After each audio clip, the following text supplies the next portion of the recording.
We're in Navajo Nation, which is north of the I-40, south of Chinle. This is called Window Rock. There's a dude up on that rock. Can you see him? Hang on.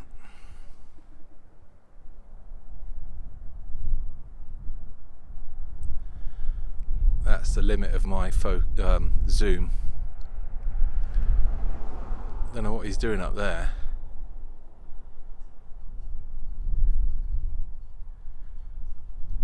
It looks a bit sketchy though.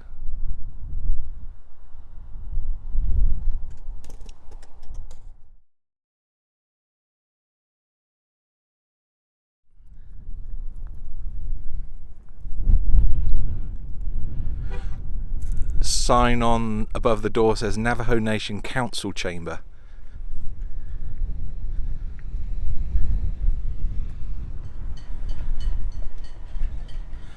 So that's Window Rock.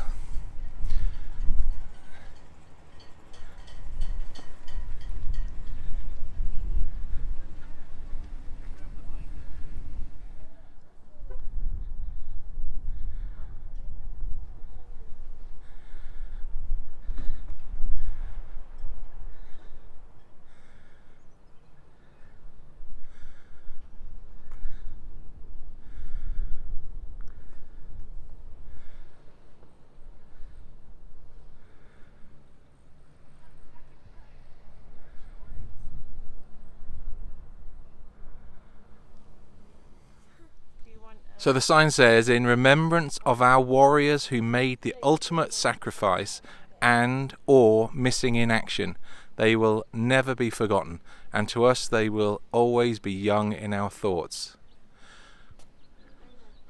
So I'm not sure if this is just pertaining to Second World War or maybe, I don't know, different conflicts, Vietnam, who knows.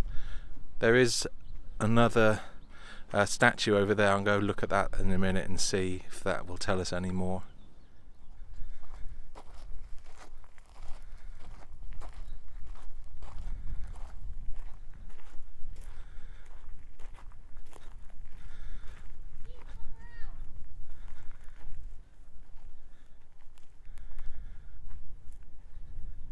It's really hard to hold this thing steady. That is a pretty big time hole in the rock. Isn't it? Where's the hole? I can't see. Just watch the cactus, that's what I want. Look at that wall. So pretty. This seems like such a peaceful place. All you can really hear is the wind whistling through the trees every now and again. And these rocks form a huge semicircle, sort of amphitheatre. I don't think the camera does it justice. Quite easily see how Indian leaders in the past would have picked this place to have important meetings or to make big decisions, and that hole in the rock just seems to be almost a portal to another world.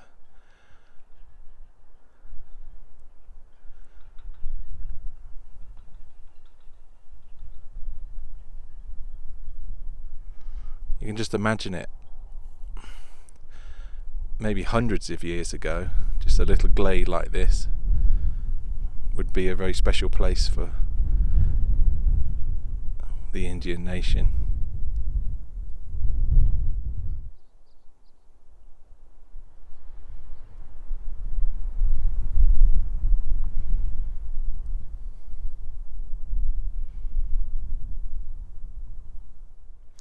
Really like this place. You could so easily come out here just to contemplate, even though there are buildings nearby that, and this don't know what you call this area, sort of like a monument which is behind me. I'll show you that. Whoa, anyone feeling sick? You see this behind me, but it's still pretty quiet, and it's just really nice. I'm glad they haven't touched any of this area right next to the rocks behind me here. I think this is a very special place.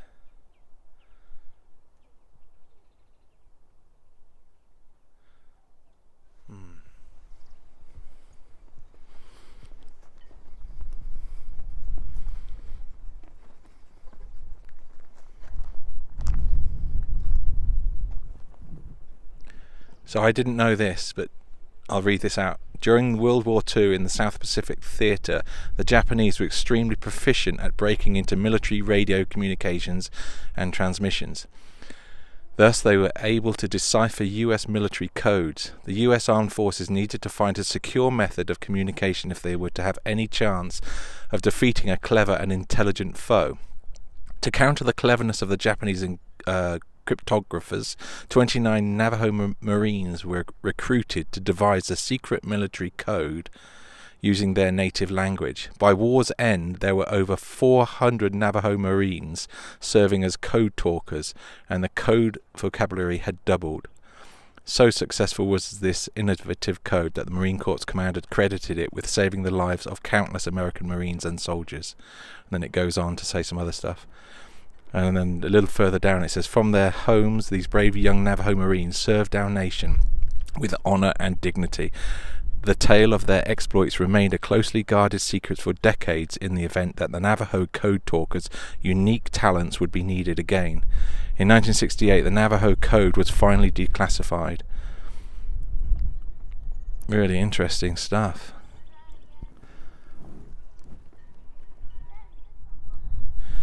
So this seems to be making sense to me now. So Window Rock looks like there's a Window Rock in the middle, which has its own kind of unique little centre area. But then there are these larger rocks all the way around the outside that form almost like a larger horseshoe shape. And in the middle of this is the Navajo Nation, looks like administration type buildings, where they have environmental stuff and look like law type things, and then the council offices as well. That's pretty cool.